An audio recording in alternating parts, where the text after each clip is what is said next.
Okay, guys, what's up? Welcome back to a new video here. So let's talk about the day after the election. I know everyone's been talking about the potential outcome. We just did a video on that. You guys can check that out. But let's talk about the day after and the hours after the election, because that's really not been discussed by the mainstream press as much as maybe it should be, because of everything that happened in the post-last election, and kind of what's been said so far by many in the Trump campaign regarding this election. So, guys, there's already discussion that Trump is not going to accept the election results here. So, I mean, again, just to give you guys some info here, Trump's made numerous Truth Social posters. A post the other day about, some potential voter fraud story of fake ballots. I don't know the veracity of this. You guys can check that out. But that's what he said. And, for weeks he's been saying they're getting ready to cheat. He's putting this out on Truth Social. You have many of his campaign surrogates, like Elon Musk. He went on Joe Rogan today, and he's talking about the Democratic Party bringing in fake voters, legal immigrants who are voting, and they're bringing them in, laying the groundwork here for a potential challenge of the election results if he loses, guys. And again, he might win, and that'll be that. And the Harris campaign, I don't know. I don't think it's likely that she would do what Trump did in terms of claiming fraud. I just don't think that's realistic, but who knows? I think it's possible you see a legal challenge if the election is super close, which is fine, but I don't think it would necessarily be where Trump went. And guys, let's just talk about what can potentially happen here. So the first steps that would happen if, let's just say, North Carolina, for example, Trump loses the election and Harris wins North Carolina. So Trump can just basically attempt to try and get the county boards, the state boards of elections to overturn the results, which is what he tried to do last time, but it didn't work because many of the people in place just would not listen. They would not listen to him, which, turned out to be a good thing. I mean, if one of the results stay the same, and then that's probably a good thing. Now, last time he called these election officials, and they did refuse, as I just said. But now what's happened is a lot of these officials, and it's been a big sticking point by the Trump people to get this to happen over the past few years.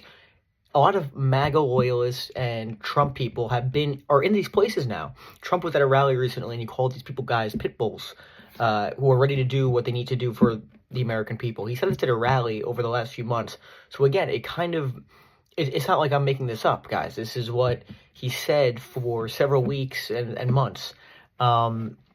And he's basically said he's only going to accept the result of the super fair election, which to me translates if he wins. But I don't know. Who knows? I could be wrong. It's possible, if it's a significant defeat, maybe he would claim defeat. It's possible, but I don't know. I don't see that as likely, and I'll happily say I was wrong if he does that, but I just don't think it's realistic. Now, again, these officials, let's just say these officials go in these places, are threatened, or maybe not threatened, but just said, hey, let's change the results here. Technically, the governor can sue, but a lot of legal lawfare. But again, guys, this probably would not be held up, but who knows? This is unprecedented. This has never happened before, really. So that would be on the state level and the county board of elections. But again, there's another step to this, guys. As I just said, the lawsuits and the lawfare, however you want to describe it. It's possible the Harris campaign also has potential lawsuits if it's a super close election. We just don't know at this point. But the Trump campaign is definitely going to be doing some legal stuff. There's no question about it. The Trump campaign was 0-60-something in court in 2020. But who knows? Maybe they have a different strategy this time around. We just don't know. Now, in the last election in 2020, we had the alternate slate of electors, or the fake elector scheme, which is what's referred to a lot, where basically a lot of the actual electors were replaced, at least in the Trump's campaign's idea of having these alternate slate of electors who would take the place of the Biden electors, and basically these would be the people who on January 6th Mike Pence would accept, and the idea would be Trump would be president. Now, the thing that's interesting here, guys, is the Republicans control the state legislature in Arizona, Georgia, North Carolina, and Wisconsin. These are all swing states, guys. So theoretically, it's possible that they would only certify it. Like, maybe the state legislature would take in an alternate slate of electors if there's a bunch of, for weeks on end of Trump saying that it was a fake election. Like, who knows? Again, this is unprecedented, guys. We have no idea what could happen here. And the major difference from 2020, I would say, is that a lot of the people are different than they were in 2020. A lot of the people are Trump people now that would probably be more inclined to listen to him, and people have heard this before. So this is the second time around here, guys. This is round two. For example, the Secretary of State in Arizona, Rusty Bowers, was a Republican, but not a Trump Republican at all. He's out. Now they get a Trump guy in there. So who knows? Maybe this time around, someone would be inclined to listen to him. Now, again, there would be legal challenges by the Harris campaign, of course, but this is unprecedented. Who knows what happens? It's a dangerous situation, guys. It's not going to be great. It's not going to be good regardless after the election. I'm very worried from the period from November to January, whatever the outcome is. Now, there was a law passed in 2022 that would kind of try to prevent something like this. It amended the Electoral Count Act, but basically it said instead of the state legislature to verify the electoral votes, it would have to be the governor of the state. So theoretically, it's okay. This is not some ragtag Congress. This is the actual governor. But who knows? Maybe some of these Republican governors would listen. And guys, the state legislature doesn't approve it. Like, there's going to be a legal challenge. I mean, it's very chaotic, guys. It's completely unprecedented. So nobody really knows what's going to happen here.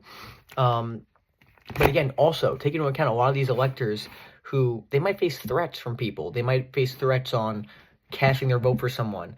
I mean, in 2016, for example, it was never really a serious thing, but people would say, oh, the Hillary Clinton electors, do what's right for your country.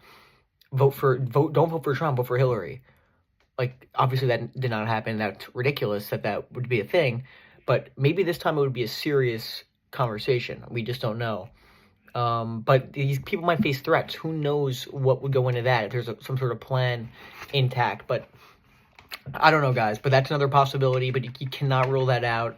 And then, of course, the last thing I was going to mention, the Speaker of the House, guys. Trump said at a rally recently that they have a little secret plan, the Speaker of the House and Trump, regarding the election. Like, what? Like, I don't know what that means. Who knows? Maybe it could be a joke. You know, Trump is off the cuff a lot, but that's interesting. I mean, I don't know. And guys, take into account, on January 6th last time, Nancy Pelosi was the Speaker of the House.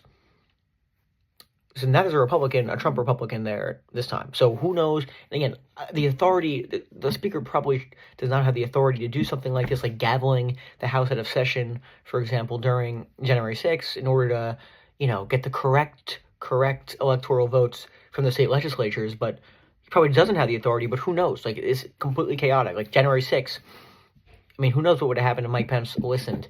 We just don't know. Another scenario, guys, is if it's 269, which is not likely, but it's not impossible that it's 269, then it would go to the House. That's how it works.